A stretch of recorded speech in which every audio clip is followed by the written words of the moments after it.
Hi guys, welcome to Aruna teach Kannada YouTube channel. KSO ಎಕ್ಸಾಮ್ನಲ್ಲಿ ಅಂದರೆ second year exam ಯಾರ್ಯಾರು ಓದ್ತಾ ಇದ್ದೀರಾ, ಸೊ ಅವರಿಗೆ FCA fundamental of computer application ನಲ್ಲಿ ಬರುವಂತಹ ಕ್ವಶನ್ ಪೇಪರ್ ಪ್ಯಾಟರ್ನ್ ಹೇಗಿರುತ್ತೆ ಅನ್ನೋದನ್ನು ಈ ಒಂದು ವಿಡಿಯೋದಲ್ಲಿ ತಿಳಿಸ್ಕೊಡ್ತೀನಿ. ಹಾಗೆಯೇ ಇಂಪಾರ್ಟೆಂಟ್ ಕ್ವಶನ್ಸ್ನ ನಾನು ಫೋಟೋ ಮೂಲಕ ಈ ಒಂದು ವಿಡಿಯೋದಲ್ಲಿ ಅಪ್ಲೋಡ್ ಮಾಡ್ತೇನೆ. ನೀವು ಸ್ಕ್ರೀನ್ಶಾಟ್ ತೊಗೊಂಡು ನಿಮ್ಮ ಎಕ್ಸಾಮ್ಗೆ ಹೆಲ್ಪ್ ಮಾಡ್ಕೊಳ್ಳಿ ಅಂತ ಹೇಳ್ತಾ, ಸೊ ಕೊನೆವರೆಗೂ ಸ್ಕಿಪ್ ಮಾಡದೆ ನೋಡಿ ಅಂತ ಹೇಳಿದ್ರೆ ತುಂಬ ಯೂಸ್ಫುಲ್ ವಿಡಿಯೋ.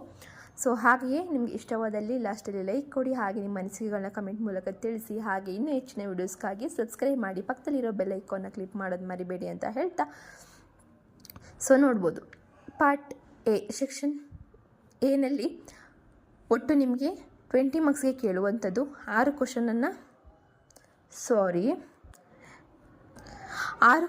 ಕೇಳ್ತಾರೆ. ಸೆಕ್ಷನ್ ಭಾಗ ಎನಲ್ಲಿ 6 ಕ್ವಶನಲ್ಲಿ ನೀವು 4ಕ್ಕೆ ನೀವು ಉತ್ತರ ಕೊಡಬೇಕಾಗುತ್ತೆ. ಸೊ ಒಂದೊಂದಕ್ಕೆ ನಿಮಗೆ 5 ಮಾರ್ಕ್ಸ್ ಹಂಗೆ ನಿಮಗೆ 4 ಕ್ವಶನ್ಸ್ನ ಬರೆದ್ರೆ ನಿಮಗೆ 20 ಮಾರ್ಕ್ಸ್ನ ಸಿಗುತ್ತೆ. ನೋಡ್ಬೋದು ಇಲ್ಲಿ 4 ಕ್ವಶನ್ನ ಅಟೆಂಡ್ ಮಾಡಬೇಕು. ಹಾಗೆ ಒಂದೊಂದು ಕ್ವಶನ್ಗೆ 5 ಮಾರ್ಕ್ಸ್, ಟೋಟಲ್ 20 ಮಾರ್ಕ್ಸ್. ಅರ್ಥ ಆಯ್ತಲ್ಲ. ಸೊ ನೆಕ್ಸ್ಟ್ ಬಿ ಎಲ್ಲಿ ನೋಡೋಣ. ಸೊ ಸೆಕ್ಷನ್ ಬಿ ಎನಲ್ಲಿ 5 ಕ್ವಶನ್ನ ಕೊಟ್ಟಿರ್ತಾರೆ. ಸೊ 5 ಕ್ವಶನಲ್ಲಿ ನೀವು 3ಕ್ಕೆ ನೀವು ಉತ್ತರವನ್ನು ಬರೀಬೇಕಾಗುತ್ತೆ.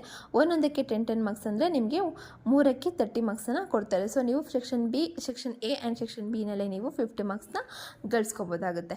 ಸರಿನಾ. ಹಾಗೆಯೇ ಸೆಕ್ಷನ್ ಸಿ ಭಾಗ ಸಿ ಯಲ್ಲಿ 4 ಕ್ವಶನನ್ನು ಕೇಳ್ತಾರೆ. ಹಾಗೆ ನೀವು ಅದರಲ್ಲಿ 2 ಕ್ವಶನ್ ಅಟೆಂಡ್ ಮಾಡಬೇಕಾಗುತ್ತೆ. ಒಂದಕ್ಕೆ ಸೊ ಗೈಸ್, ಇದಾಗಿತ್ತು ಇವತ್ತಿನ ವಿಡಿಯೋ. ನಿಮ್ಗೆ ಇಷ್ಟ ಆದಲ್ಲಿ ಲೈಕ್ ಮಾಡಿ, ಹಾಗೆ ನಿಮ್ಮ ಅನಿಸಿಕೆಗಳನ್ನ ಕಮೆಂಟ್ ಮೂಲಕ ತಿಳಿಸಿ. ಹಾಗೆ ಇಷ್ಟ ಆದರೆ ಸಬ್ಸ್ಕ್ರೈಬ್ ಮಾಡಿ, ಹಾಗೆ ಪಕ್ಕದಲ್ಲಿರೋ ಬೆಲ್ ಐಕಾನ್ನ ಕ್ಲಿಕ್ ಮಾಡಿ ಅಂತ ಹೇಳ್ತಾ, see you the next video.